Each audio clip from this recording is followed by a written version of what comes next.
mehmonxonaga kelib xonanglarni shundan ochsanglar, xonanglarga kirganinglarda shunaqa sharoit sizlarni kutib olsa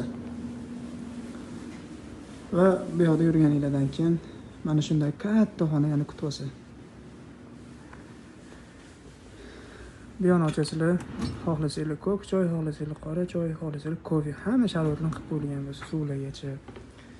Va eng asosiysi mana shu yotadigan xonanglarda Haram Sharif ko'rinib tursa va bosh tomoninglarda bo'lsa.